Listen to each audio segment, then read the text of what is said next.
Hey everyone, hopefully you're having a good day. Um, my name's Andy. My channel's Finding Value. Today we're going to rip through Twitter, see what people are sharing on social media, and I'm trying to adjust this so my mic isn't so hot. So I'm trying to adjust it just to let you guys know. It's going to be wealth building, commodities, and or financial topics that I talk about. And let's just dive right in, see what people are talking about. I sprinkle my opinions through this whole thing. I try to let you guys know my experiences and my opinions around it. It doesn't mean I'm right 100% of the time, but at least they're my experiences, and it'll show you what I've learned over the 20 years plus that I've been investing in the markets. So let's dive in. Let's see what's going on. If you want to follow me at finding_finance, and if you want to join our community, finding-value.com, I got the holidays discount going on. It's called Holidays. In the description link below, you can see the coupon code when you sign up if you want a discount. So Calvin's saying, I don't know how long the pain will continue for anything energy commodities related, but all I can say is you can't get blown out if you don't use margin. Margin is borrowing money to take positions. I do not use margin at all. I don't use options. I don't use margin. Some people ask, why don't I hedge my portfolio? Guys, I just buy these things that are cheap. They're way down there. I buy it and I sit in it, and a lot of the times they pay big dividends. If I'm getting big dividends, I don't need to go up every single quarter. All I want to do is I want to buy when things are down. I want to buy when they're cheap, and then I'm just going to hold on. It's really that simple. Now, the hard part is it's simple from a logic standpoint. What is hard is the emotional standpoint that people need to grow into the conviction for the commodities trade. What makes it difficult is the holding part, the emotional part. I see my account go down, therefore I am afraid. They're using price as a justification of their emotion, or a price for the justification if they are right or if they are wrong. The market's going to move up and down. It's going to move up and down whether you are right or whether you are wrong. So you need to find a justification of why to hold something irrespective of the price that it's telling you. And I know that is counter to what the technical analysis people think. And that's why I'm a hybrid. I use technical analysis, I use ratios and market conditions. I use ratios to determine where the value is in the market, and the market conditions are somewhat logic based and based off of the real estate market.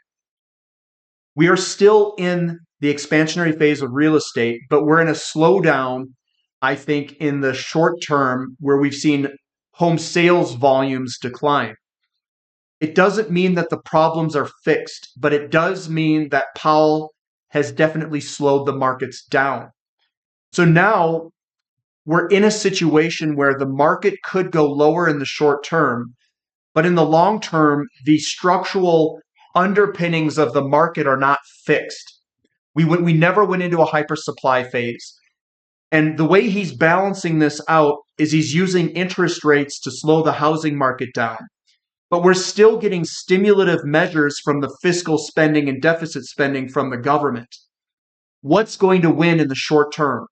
Flip a coin, guys. And I'm going to tell you, no one knows with any sort of certainty. This is coin flipping business in the short term here. Of if we're going to get a recession, what does the recession look like? Is it going to be inflationary? Are we going to get deflation, disinflation? It's all in the hands of people now, where they're trying to control and manipulate interest rates, deficit spending, and construction spending, et cetera, et cetera, et cetera. So the short term looks really weird, but I can tell you this.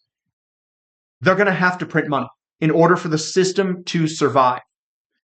And what that's going to do is they're going to have to print money at copious amounts, at ever greater quantities to keep the system and the way it's designed in order to keep it going.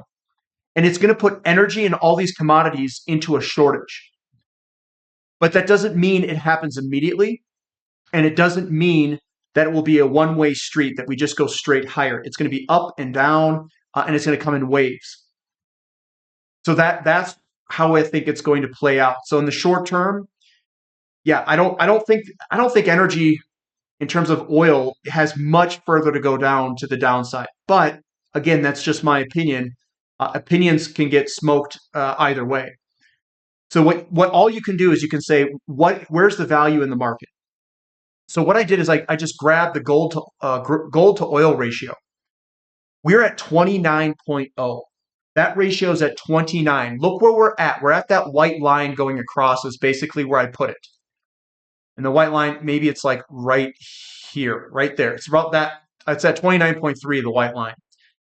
In history, if you would have purchased oil here, here, here, and all through this area here and here, pretty sure you would have done just fine. The problems that you would have encountered if you had purchased oil, down here, that's where you could have potentially had problems. And this here was in 2000. We were expensive in oil the entire time in the 2000s. The entire road was expensive. But now we're at cheap, cheap, cheap, cheap area. So we know that oil is cheap in relationship to gold. And it could get cheaper. Okay, that's fine. But this would be a good time to be looking at potentially cost averaging in. Now, what could potentially occur? Could this occur again where they do a shutdown? I have no idea. That would be market control. If there's some sort of control where they shut it down and it does that, I have no control over that. Neither does anyone else that's watching this market. And I don't know if anyone knows that will 100% occur outside of the people who are running it. But we're at a very cheap level, period. That is undeniable in terms of how cheap it is in history. Now here's natural gas. Natural gas continues to get obliterated, crashing right through its 200-day moving average. It's now down 37% since the October 27th high. And we have been cheap this entire time down here. This entire time it's been cheap. We are now down to $2.29. That's below the cost curves of a lot of the high-cost shale natural gas producers. So this price at some point will go higher. It very much could get lower. There's no point, just because you're below the cost curve doesn't mean it can't get lower. But for the patient person, this is incredibly cheap. And we can also look at the crude oil to natural gas ratio. That is also at very cheap levels. So you can see that we are up around 30. Now, looking at history, if we were to kind of put this all in scale here, there's only a few times in history that we've been cheaper. Here in 2011 or 2012, and here in 2023, we got cheaper. We're the same price that we were in February of 2020. This is like buying in 2020. Now, some of the equities are on the more expensive side because the equities fell in 2020 quite ridiculous. The equities will fall in the short term if prices stay down here and as hedges may roll off 2023 into 2024. But we are cheap. We are stinking cheap. We are cheap to crude oil. And remember, crude oil is cheap to gold. And the leverage in the natural gas price, this is a double leverage bet. What this means is natural gas is now leveraged. It's cheap to crude oil. And crude oil is cheap to gold, which means you can slingshot in terms of natural gas against gold and some of these other metrics. And remember, gold is cheap to stocks. So this is your gold to natural gas price. Look where we're at, guys. This is an anomaly. We are stinking cheap. We have a few times in history that we've been this cheap. I'm not saying it can't get cheaper, but man, we are in a very cheap location for natural gas, and I don't think that this will last forever. It may come on up. We may get a peak. We may get a big wick at the top, candlestick, and I'll show you when we peak out. Don't worry. Subscribe to the channel here, and I'll show you what this looks like over time. The tanker gods gave me 3 chances to sell at over $500,000. Maybe I should have. Riding this wave up and down is extremely mentally exhausting. My account value goes up and down far more than this does. I'm just going to say that. I've had some monster up days. I've had some monster down days. What's going to occur eventually is your emotions have to catch up to your account value. And then eventually you have to almost be numb, because if you've got a large enough account balance and you want to invest in volatile companies, your account value is going to go up and down a lot. $4,000 or $5,000, that's not really a big down day or anything like that. But put a 0 on it. What about 40 or 50 grand? What about $100,000 down day? What are you going to feel if you have a $100,000 down day? There's no way around it. You're always going to have that volatility. You're always going to be moving up and down. You're going to have to grow with your money emotionally. And sometimes that's difficult. You're going to have to do it if your account value gets big. And you're just going to have to basically catch yourself up. A $400 down day, in a smaller account, people are going to say, well, that's pretty big. You're emotionally going to have to catch up. That's just the way it is. But in the tankers, I wouldn't sell. There's no way I would sell half these companies, guys. I think we are so early in this commodity bull market. I don't even know if the commodity bull market has really started. We are so cheap on oil. We're so cheap on natural gas. We're so cheap on all these different metrics that I look at. It makes me think that all we did was absorb a very large disconnect in the market from 2020. We went through a large inflationary impulse movement in stimulus money and bank lending because they held interest rates down during an expansion phase of real estate. And now we're coming over and out of this stimulus overhang somewhat.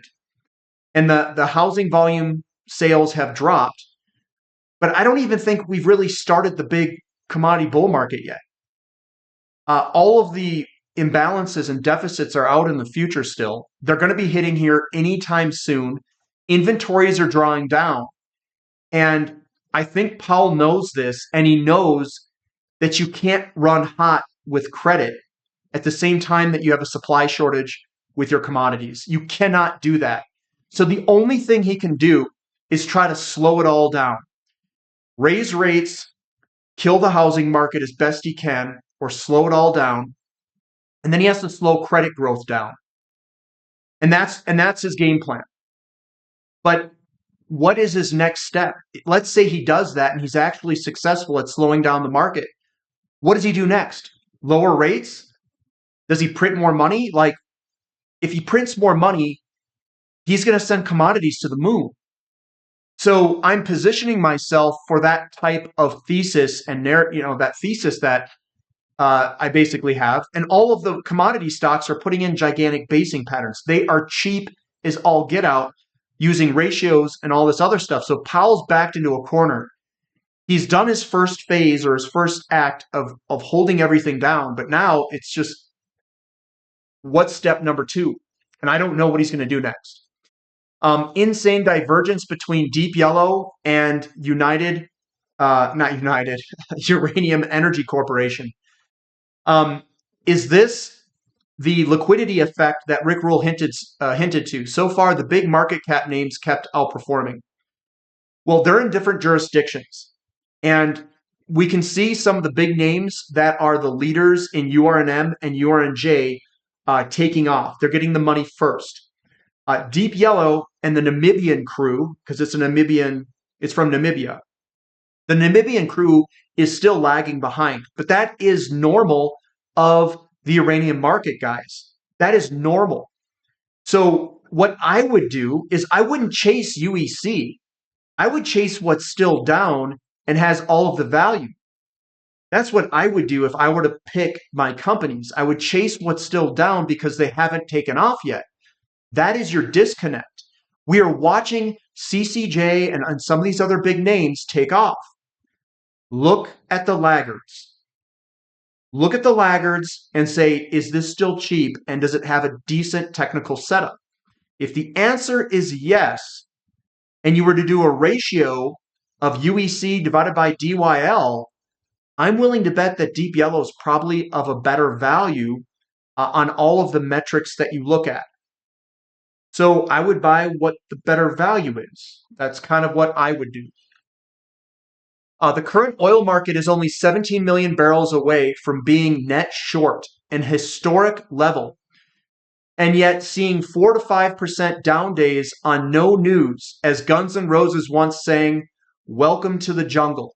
We are at really, really low net oil length and non-commercial. We're almost negative here.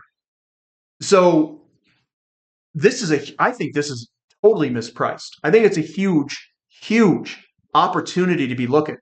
I'm looking, and I will be accumulating my favorite stocks as we go at very slow paces if it's still going down, and at accelerated paces if I think we've bottomed and are turning up. So that's my approach. Coming on down, absolutely correct. Energy investors with time are receiving an absolute gift. Stay confident. This defies fundamentals. Thank you. Coming from A4 Alpha. It is, guys. This is a gift. And there's some more quotes I want to read as we come down that pertain to this. It says, asset allocators must wonder when the market will rotate away from the mega growers and into value, small caps, and non-US equities, emerging markets. It's when that dollar declines and interest rates come back, I think. The stage is set in terms of the secular technical backdrop, but without a catalyst or a relative valuation extreme, the waiting game continues. And I completely agree. We're waiting for secular rotation to come into the value stocks and also some of these emerging markets. So if you look at what's down here, the value growth is way, way down. You can see that we've got some of these other ones, like the CRB index came on up. It is paused at this moment. And then we've got the US versus US 10-year small and large cap are also down. So I think, if I were to look at this stuff, emerging markets and a lot of the emerging markets, they've got good patterns. They really do have good patterns. And we're just waiting for money rotation to come into it. That's all we're doing. So when the market turns, what's your top pick for an energy stock and why? Looking at energy stocks, what I do is I look at what are the high cost producers, what are their break-even points? Right now, there's some high cost producers that they're basically at their break-even point, and they could dramatically drop lower in the short term. So what I would do is I would look for the high cost producers that are dropping dramatically. That's where your value is going to be in the market. When they drop, they're going to drop like a rock for a period of time. As oil price or natural gas price, depending on where you're looking, bottoms and starts to come on up, those would be your best opportunities to load in. Obviously, I'm going to tell people who are subscribers what those companies are as we go through it. And you're going to see me start to accumulate those companies in my portfolio. And that's where I think the best opportunities are. It's going to be the ones that are the most volatile because they're going to be the ones that fall the most. And if you want the biggest gains and also the ones that probably have the best value are going to be the ones that move the most to the downside in the short term. I am also in a gigantic, I'm a gigantic energy bull. I think that this is a return move of the breakout that we did in crude oil. So if I were to show you what that looks like real quick in crude oil, this is a return move back to that breakout. So the breakout was here. This is your return move here, and then I think we're doing another return move. Last bull market, we had a very similar move to what we're doing today. If I were to just yank this up and show you guys what that looks like, this was the lead-in kind of pattern there. I'll just take the whole thing. And this is what it looks like if I were to overlay it on top of it. That's what it looks like. Now, what could be occurring is that this portion there is that, and then the downward move is basically what we've got today. There's other fractals that I can grab from other companies that have this same type of move, where last bull market, we kind of had like a three-way for the first leg. We came on back and then we did two little humps and then it did one of those. And this is basically what we're doing, is those two little humps and one of these. I've seen it across a bunch. So the fractal is still there. It's still playing out. And I think this is the last washout sale, perhaps to get people washed out of the trade. This is where you got to have that conviction and that emotional strength. And the best time to buy it will be this bottom, whenever this thing gives us this bottom. It will be an incredible opportunity, in my opinion. GDX has flipped the fractal, which is located on a crucial level. In a few hours, we will have the answer if the scenario is the one indicated. Patience. I don't think that the fractal will necessarily 100% match, but they rhyme. They rhyme. I don't see how gold doesn't go up because gold goes up when the dollar drops. It also goes up when you have the uninversion of the yield curve. So if we get a slowdown in the market, the yield curve is going to uninvert and gold's going to go up. So even if this goes a little bit lower, I still think the fractal's intact because of the market conditions that gold performs well under. And I think rates could go down in the short term either way, to kick off more loaning in the system as well.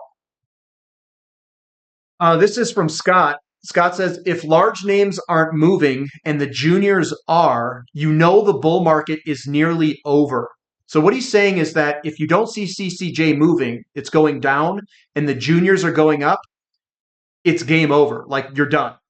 The bull market is done. But if large names are rocketing and the juniors are not moving, which is what's happening now, you know the bull market is only just getting started. The bull is young, in my opinion, and he's got a little young bull who it looks like he's struggling just standing up. So this is our bull market, guys. This is what it looks like for the bull market in uranium. We're just getting started, and the equities, the junior equities, are still lagging. Just like I said earlier about Camco and some of these bigger companies, the juniors lag. And that's where your value's at. I hate to say it. Don't go chasing waterfalls with those big names. In my opinion, the younger guys are the ones that you want to be looking at. Here's Scott again. It says, I'm not worried about equities not moving with uranium right now. If you look at the last cycle, lots of equities did something similar in the second leg up. Didn't do anything for ages. Then in the final 2-3 months of the second leg, they rocketed. Large names are leading. So be very patient here, guys. The big money is coming to be made. Don't get worried. Be patient. Control your emotions. Don't let the pricing or the lack of pricing movement dictate your feelings about the companies that you're looking at. Go back in history, study history, learn it as best you can. Do exactly what Scott's doing, basically. He went in history and said, you know what, the leading names go first, and then the laggers come with a big move towards the end of the bull market. We're not towards the end of the bull market. That's the whole thing. You have to be able to recognize when we're at the beginning, the middle, and the end. And I'm not saying I know everything, but I think with a lot of us combined, Scott, myself, and Justin, and all these guys that we talk to, I think we can get a pretty good handle on this bull market. When the time comes to buy, you won't want to, says Walter Deemer. Now, is it the time to buy? Are you guys getting afraid? Are you emotionally afraid right now? If the answer is yes, it doesn't mean that you should go out and just go buy a bunch of stuff. If you're emotionally afraid, ask yourself, well, have I purchased bottoms? And every single time it bottomed, what did I feel like at that bottom? Was I emotionally afraid? Was I unstable? Did I feel like I didn't know what I was doing because the stocks were going down? And you were using the price as a justification of those emotions and feelings? That is how you buy bottoms. You buy bottoms when your body feels like it feels wrong. But here's the thing. Everyone else is feeling that same feeling as you are. They are the ones selling the stock to create this opportunity. So you have to basically unlearn your emotions and relearn a new emotional kind of stability or trait. I don't know what to call it. And you have to do opposite of everyone else. So when people get afraid, that's when you start peppering in. I'll sprinkle here, sprinkle there. Then when it bottoms out and starts to come back up, you punch it with a big amount of money. Like that's the way that I play it. So that's what you kind of have to learn. When the time comes to buy, you're not going to want to do it because you're going to be emotionally messed up. You're going to have to fix that right now, right here. Fix it, learn, and say, when are we going to get bottom here? Be aggressive when people are afraid. That's what I'll say. I'm not saying to be aggressive right now, but what I'm saying is be aggressive when we get a turn and it starts coming back up. It says the Chinese are building coal plants. The Indians are building coal plants. They're building coal plants around the world. When people hit the switch, they want the lights to come on. They couldn't care less what Greta thinks they should burn. That's pretty strong. And coal is down right now. Good time to be looking. We had platinum group metals up 2% and Siboney was down 7%. This market is insane. Now, there's a disconnect that we see in some of these equities in relationship to the underlying commodity movements. You know what I'm going to say? Look at the patterns. Take advantage of the disconnect. Don't be the person who's like, oh God, it's down 7%. Oh, it's down 7%.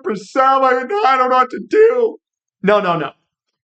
And I know you're going to look to people like me to know what to do. All I'm going to say is this. When things are down and they're at support and people are negative on a lot of the outlook and you have the underlying commodity is starting to look a lot better, that is when I start to get aggressive and start to cost average in. That's the go time. That's all I'm going to say. Commercial real estate defaults are on the rise. This includes two types of loans, under 50 million and over 50 million. I don't know what that is. That means all loans, I guess. Delinquencies on both types are rising sharply. Okay, so they broke it up between the two.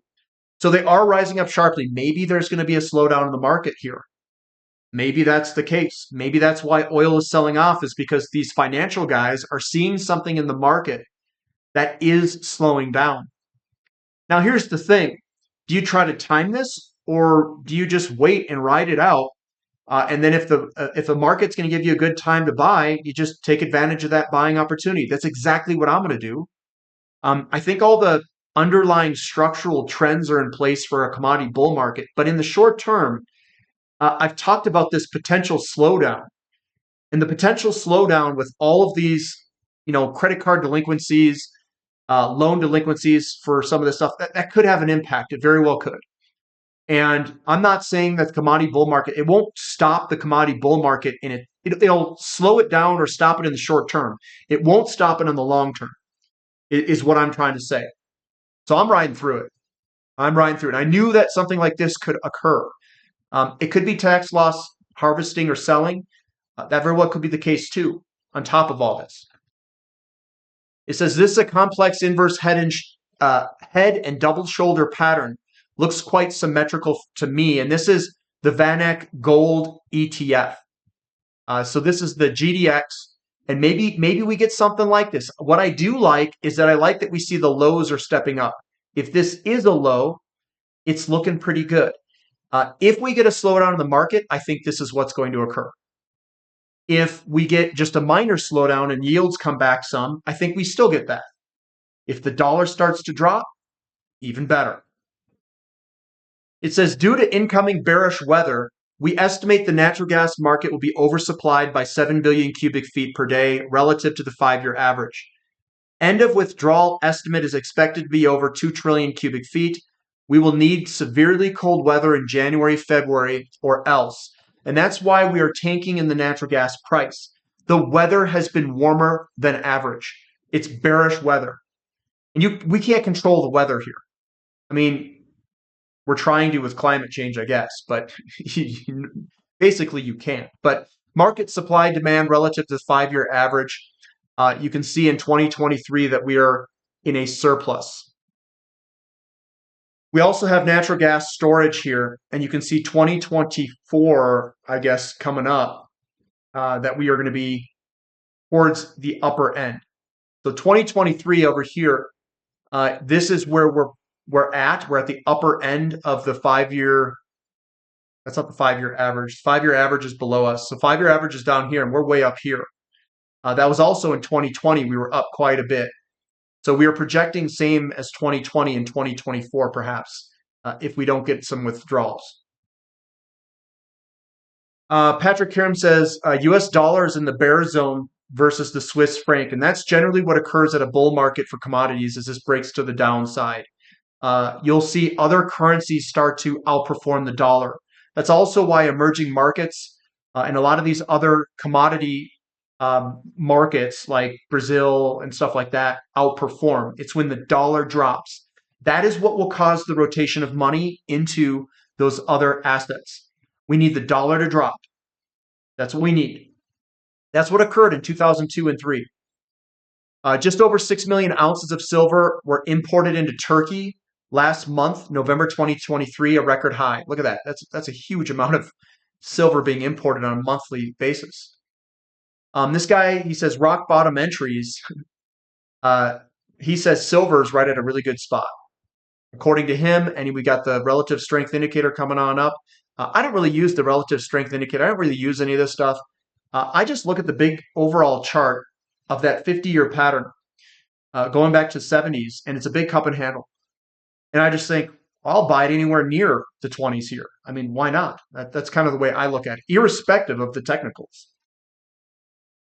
Another uranium. There she blows. U.S. nuclear fuel brokers market are now reporting a greater than $2 spike in their spot U3O8 price to $85 a pound at today's open, with sellers now asking an incredible $87 a pound for December 2023 delivery. Well, there's your bull market, guys. It's continuing to go. The equities are lagging. That's your opportunity. This is going to lead the equities. Then your big boys like CCJ and all those that are closest are next. The producers will go first. And then after that, your developers are going to go. Get ready. Peter says a cruise missile struck a tanker along a key Middle East shipping lane and oil opens down 3%. That's not a real market. Manipulating prices distort market signals at a time when threats to supply should be incentivizing a production response. It's a fool's gold solution. So we'll see what happens if they're trying to manipulate it. Guys, here's something. I just filled up gas at $2.26 a gallon. I'm just like, holy crap, this is cheap. Why can't this cheap gas occur during the summer when I'm actually burning the crap out of it? But it's occurring now when I don't use as much. A critical alligator mouth to consider, S&P 500 versus the U.S. job openings. You can see there's a big disconnect between the two. Are we going to close that gap or not? I don't know. We're going to find out. U.S. stocks priced in gold have gone nowhere for 9,891 days. Same level as they were in 1996 for this ratio. And what he's showing on the custom 7-year stochastic indicator is a potential bull era for gold and silver. It's the same setup that we got back in that March 2000 to 2011 era. It's the same setup that started in July or August of 2018. We had 2020 second peak here, just like July of 2005, it looks like. And we're starting to come back down. So this could get real interesting here. And again, I think this is going to be what deals with this could be a declining dollar and interest rates. What chart has your highest attention at the moment for him? It's First Majestic, I guess. Right at support, good trend line here and a broken falling wedge. Does look pretty good.